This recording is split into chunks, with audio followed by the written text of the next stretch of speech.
You ask Tiger to solve. This deals with linear equations with one unknown. The final result is x equals -13. Let's solve it step by step. Isolate the x. Divide both sides by -18. Cancel out the negatives. Simplify the fraction. Move the negative sign from the denominator to the numerator.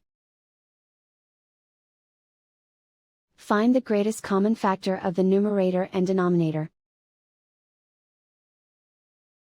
Factor out and cancel the greatest common factor. And so the final result is x equals -13.